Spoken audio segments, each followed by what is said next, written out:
Hello everyone, good morning. स्वागत छ मेरो अर्को एउटा नयाँ भिडियोमा। अहिले चाहिँ बज्दैछ बिहानको 6:30 र अहिले चाहिँ म बुनुलाई रेडी पारिदिँदैछु। आज चाहिँ हो टिचर्स डे र आज स्कुलमा प्रोग्राम छ अरे बुनुहरूको चाहिँ डान्सको। त्यसकै लागि मैले चाहिँ बुनुलाई ठिक पारिदिँदैछु, रेडी पारिदिँदैछु। यता मेखला च्यादरहरू लगाइदिँदैछु। हेर्न सक्नुहुन्छ, यो च्यादर चाहिँ एकदमै चिप्लो थियो र यो ड्रेस चाहिँ कत्रिया डान्सको यस्तो खालको लगाउनुपर्छ अरे। हेर्न सक्नुहुन्छ, आज फर्स्ट टाइम चाहिँ मैले खत्रा डान्सको मतलब यसरी ड्रेस लगाइदिँदैछु।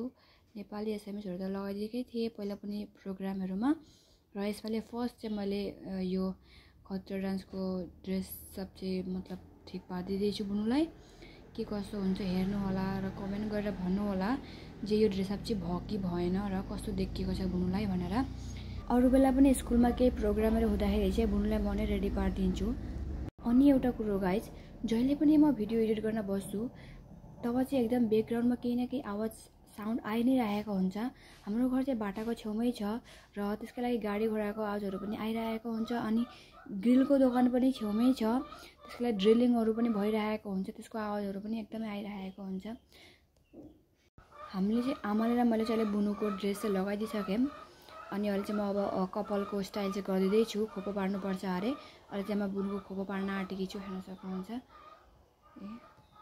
गाइज, म चाहिँ मेकअप आर्टिस्ट होइन र जे जति जान्दैछु त्यतिमै म बुनुलाई रेडी पारिदिन्छु र बुनु राम्रै पनि देखिन्छन् अनि उनी सेटिस्फाइड पनि हुन्छन् जे भाउजूले गरिदिनु भयो र भाउजूले गरेर केही मतलब जान्नुहुन्छ त्यसको लागि गरिदिनुहुन्छ भनेर मतलब उनी एकदम खुसी हुन्छन्। अनि जतिखेर पनि प्रोग्रामहरू हुन्छ म उनलाई रेडी पारिदिन्छु अनि ऊ पनि एकदमै खुसी हुन्छन् मैले मतलब रेडी पारिदिएको। अनि आमालाई खोपो पार्नु आउँदैन, त्यसको लागि म खोपोहरू पनि पारिदिन्छु, कपालको स्टाइलहरू पनि गरिदिन्छु, आइनाहरू लगाइदिने, ड्रेसअपहरू पनि उतो हुन्छ। ड्रेसअप चाहिँ एक्लै सकिनँ भने आमाले हेल्प गर्नुहुन्छ। अनि हेर्न सक्नुहुन्छ अहिले चाहिँ बुनुको कपाल पनि भइसक्यो।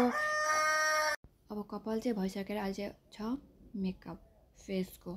यहाँ चाहिँ म काजल लगाइदिँदैछु, हेर्न सक्नुहुन्छ। अनि आमाले चाहिँ यहाँ गिलास लिएर ठक्कै अगाडि राखिदिनु भयो र मैले चाहिँ काजलहरू लगाइदिएँ, टिकाहरू लगाइदिएँ, तर उतो क्रिम चाहिँ लाउन बिर्सेछु।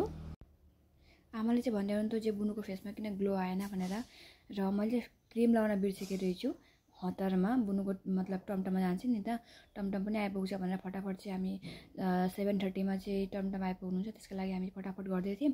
त्यो हतारमा चाहिँ क्रिम लाउन बिर्सेछु र आमाले लगाइदिनु भयो त।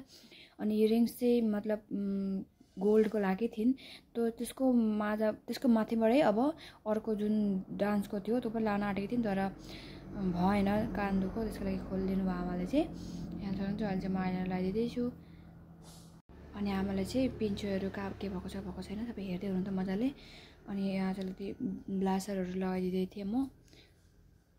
अनि आमा चाहिँ मजाले हेर्दै हुनुहुन्थ्यो के कस्तो भयो भनेर। अनि ठुली हुनु पनि हेर्दै थिइन् मेकअपहरू भयो कि भएन। अनि यता चाहिँ हाम्रो मेकअप कम्प्लिट भयो, हेर्न सक्नुहुन्छ। के कस्तो लाग्यो कमेन्ट गरेर भनिदिनु होला। र यो खत्रा डान्सको मतलब ड्रेसअप चाहिँ भयो कि भएन कमेन्ट गरेर भनिदिनु होला। कति राम्रो देखिएको छैन हेर्नु न। अनि अलिकति भिडियो सुट गरिदिनु न भाउजू भनेन, अनि मैले चाहिँ यता बाहिर ल्याएर भिडियो सुट गर्दै थिएँ। कहिले पनि मेकअप नगर्ने मान्छेहरूलाई चाहिँ केटाकेटी होस् वा ठुलो मान्छे होस् फट्टै मेकअप गर्दा चाहिँ एकदमै राम्रो देखिन्छ। र अहिले चाहिँ टमटम पनि आइपुगिसक्यो, हेर्न सक्नुहुन्छ। बाई।